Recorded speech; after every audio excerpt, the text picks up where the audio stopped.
Adam Schiff coming out on camera numerous times saying, I can't tell you what I've seen, but I've seen things. There's a lot more than circumstantial evidence about this collusion. But there is more than circumstantial evidence. There is circumstantial evidence of collusion. The Russians offered help, which we know they did. The campaign accepted help, which we know they did. Then you got Hillary Clinton saying, an air of illegitimacy around Trump's victory because of this. I mean, she was very clear about it. Last March, you said you had more than circumstantial evidence of treasonous collusion with Russia. I certainly said that there's ample evidence of collusion. I think there's plenty of evidence of collusion or conspiracy. The noose is tightening on Trump. It's all going to come out. In a blunt critique, podcast host Joe Rogan has targeted Congressman Adam Schiff. Rogan accuses the longtime politician of relying on what he calls vagueness and confusion, while repeatedly promising proof that fails to materialize. Rogan characterized Schiff as a political operator who mistakes frequent cable news appearances for genuine credibility. The commentary described Schiff not as a leader or watchdog, but as a figure pushing a message that resonates only with what he termed the easily misled. A Russian asset. Listen, Adam Schiff. He was the chairman of the House Intelligence Committee. Adam Schiff knew.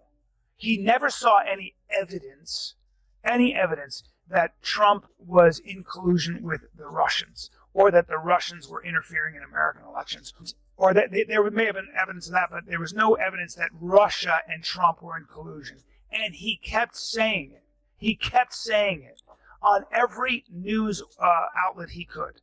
And he knew otherwise, and no one's held him to task. Congressman Adam Schiff built his national profile by consistently suggesting to the media he possessed major evidence or revelations. However, those claims have repeatedly failed to materialize. Podcaster Joe Rogan has highlighted this pattern, arguing the congressman's strategy is one of perpetual anticipation without delivery. Rogan compares it to a magician who never performs the promised trick, yet continues to attract an audience. See that video? No. Pull that video up, because it's one of my favorite. That Mueller and congressional investigations also revealed that Don Jr. was informed that a Russian official was offering the Trump campaign, quote, very high-level and sensitive information, unquote, that would be incriminating if Hillary Clinton was part of, quote, Russia and its government support of Mr. Trump. You aware of that? Sure, people get phone calls all the time from individuals who claim to have information like that. Really, this son of a presidential candidate gets calls all the time from foreign government offering dirt on their opponent? Is that what you're saying? I don't think this is... A new analysis suggests the real challenge for Congressman Adam Schiff is the nature of the audience reached by critic Joe Rogan. Observers note Rogan's listeners are often highly skeptical of political figures, particularly those accused of speaking vaguely without providing clear evidence. The critique contends Rogan's commentary highlights a gap between the congressman's public persona and his actions, alleging he prioritizes media attention and committee maneuvering over direct leadership.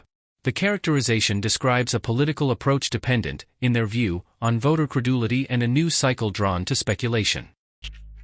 Will it be your advice to the President? No, Mr. President, I need to go over them on a case-by-case basis. Do not issue blanket pardons. Will that be your advice to the President? Senator, I have not looked at any of those files. If confirmed, I will look at the files. And will you be able to review hundreds of cases on day one? I will look at every file. I am asked to look at. Of course you won't. So will you advise the President? Can I answer the question? My question I would have plenty of staff. He said, of course you want.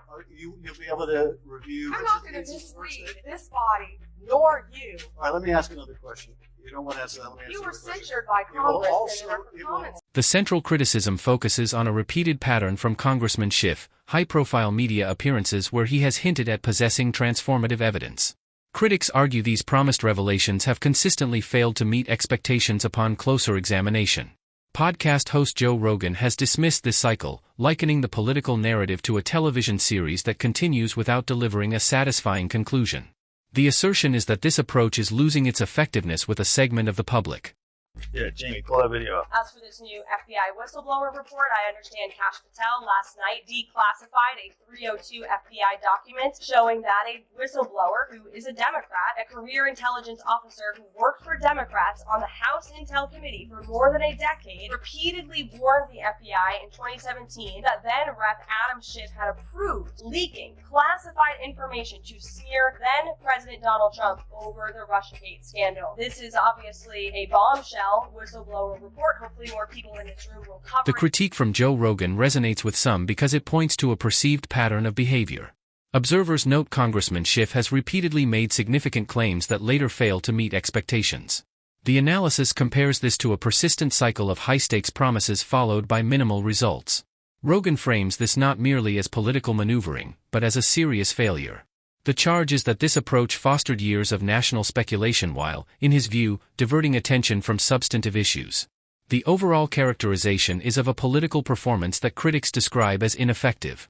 A staff member began talking to the FBI in 2017 because he said he considered the leaks to be, quote, unethical, illegal, and treasonous. This is a Democrat staffer who is saying to the FBI he had a holy shit moment when he heard Adam Schiff give the order. These documents that outline the FBI's interview, the FBI doesn't tape its interviews. They go back and they report what they heard in their interview. The critique centers on Congressman Schiff's public demeanor, which is described as projecting an air of unchallengeable authority. Podcast host Joe Rogan has challenged that image directly. Rogan portrays the congressman not as an elder statesman, but as a figure who prioritizes rhetoric over substantive action. The analysis suggests Schiff's political identity is built more on posture than on demonstrable outcomes. When examined, critics argue his record reveals a lack of tangible results. Rogan's commentary concludes that this approach embodies qualities many voters currently reject: a focus on political performance, unfulfilled promises, and a style more akin to a media pundit than a solutions-oriented leader. I don't believe he's going to weaponize the DOJ to use it against his opponents. I believe that's what was done to him. Though, as we discussed with Alan Dershowitz in that now famous clip that went around where I said we need Steve Bannon, I'm not totally opposed to it. I'm going to be honest. Who would cry a tear if Adam Schiff actually got some sort of hassle thrown his way by the DOJ, assuming, I'm sure he's done. And now to political commentary from the podcast world. Host Joe Rogan has become a vocal critic of Congressman Adam Schiff, positioning him as a symbol of a dysfunctional Washington. Rogan portrays Schiff as a polished but ineffectual career politician, arguing his public persona is built on dramatic rhetoric rather than tangible results. The critique suggests Schiff exemplifies what critics call a culture of self-righteousness and accountability avoidance within the establishment. Rogan's commentary, noted for its blunt delivery, asserts that the congressman's own record provides the ammunition for this portrayal. The group would leak classified information which was derogatory to the President of the United States, Donald J. Trump. Schiff stated the information would be used to indict President Trump. The whistleblower stated this would be illegal, and upon hearing his concerns, unnamed members of the meeting reassured that they would not be caught leaking classified. The central argument of the critique is that it exposes not just past actions, but an ongoing pattern. The analysis contends Congressman Schiff continues to employ a strategy centered on making bold claims and seeking media coverage, rather than delivering concrete outcomes for constituents. Critics describe this as a static political approach that has not evolved. The portrayal is of a figure whose public persona, which positions him as a central authority on major issues, is being challenged as self-serving. The ultimate charge is that this behavior is focused more on political preservation than on substantive governance.